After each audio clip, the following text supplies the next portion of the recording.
মদ্যপান করা নিয়ে বচসা, পানশালা ম্যানেজারকে লক্ষ্য করে গুলি দুষ্কৃতীদের। গুরুতর জখম ওই ব্যক্তি, হাসপাতালে ভর্তি। চাঞ্চল্যকর ঘটনাটি ঘটেছে দমদম এলাকায়। পুলিশ তদন্তে নেমে কয়েকজনকে আটক করেছে, বাকিদের খোঁজে তল্লাশি চলছে। ঘটনায় চাঞ্চল্য ছড়িয়েছে এলাকায়। বেলঘরিয়া এক্সপ্রেসওয়ের পাশে দমদম মাঠকল সংলগ্ন একটি পানশালায় দুষ্কৃতী হামলায় গুলিবিদ্ধ হয়ে পানশালার ম্যানেজার। শুক্রবার রাতে বিট্টু নামক এক ব্যক্তি সন্ধ্যাবেলায় এসে কর্মীদের সঙ্গে বাকবিতণ্ডায় জড়িয়ে পড়েন। পরবর্তীকালে রাত বাড়তেই দলবল নিয়ে আবার ওই পানশালায় আসে ওই ব্যক্তি। সেখানে আবার শুরু হয় গন্ডগোল। দমদমে আবার সেই শুট আউটের ঘটনা ঘটলো। আমরা এই মুহূর্তে দাঁড়িয়ে আছি বেলঘরিয়া এক্সপ্রেস। সেই বেলঘরিয়া এক্সপ্রেসের একবার ছবিটা দেখাতে বলবো। সেই বেলঘরিয়া এক্সপ্রেস যেটা কানেক্ট হচ্ছে এখান থেকে একদিকে কল্যাণী এক্সপ্রেস এবং অন্যদিকে এয়ারপোর্ট, তারই পাশে যে ধাবা রয়েছে পানশালা, সেই পানশালা কিন্তু এই যে এক্সপ্রেস এই পানশালায় কিন্তু গতকাল শুট আউটের ঘটনা ঘটে।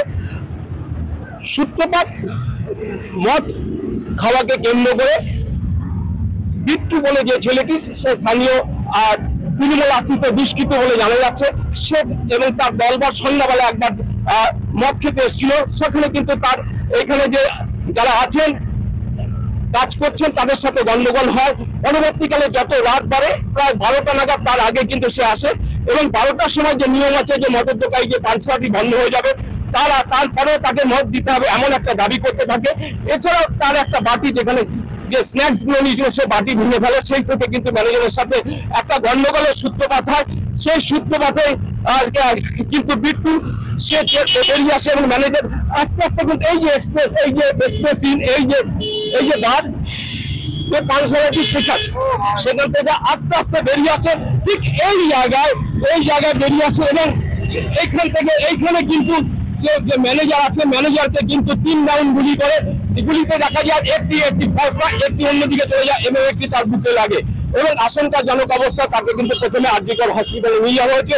পরবর্তীকালে তার অবস্থার অবনতি হলে তাকে নিয়ে যাওয়া হয় সল্টলেকের একটি বেসরকারি হসপিটালে। ঘটনার কিন্তু তদন্ত করছে দমদম থানা। তবে আমরা যখন সকালে দমদম থানা যাই, তখন কিন্তু দমদম থানার যে আধিকারিকরা তারা কিন্তু কোনো আমরা যখন জিজ্ঞাসা করি কি ঘটনা, তারা কিন্তু সেভাবে স্পিক টু নট কোনো রকম কোনো সদুত্তর দিতে পারেনি। তবে দেখা যাক কবে এই আসামি গ্রেপ্তার হয়। স্থানীয় সূত্রে খবর, 3 রাউন্ড গুলি চালানো হয়, তার মধ্যে গুলিবিদ্ধ হন ওই পানশালার ম্যানেজার। আশঙ্কাজনক অবস্থায় তাকে আরজিকর হাসপাতালে ভর্তি করা হয়েছে। ঘটনার তদন্তে নেমেছে দমদম থানা। দমদমে পানশালায় গুলিকাণ্ড, গুলিবিদ্ধ পিন্টু রৌদ্রকে নিয়ে আসা হয় বাইপাসের ধারে বেসরকারি হাসপাতালে। দমদম থেকে মানুষ চৌধুরী, খবর বাংলা।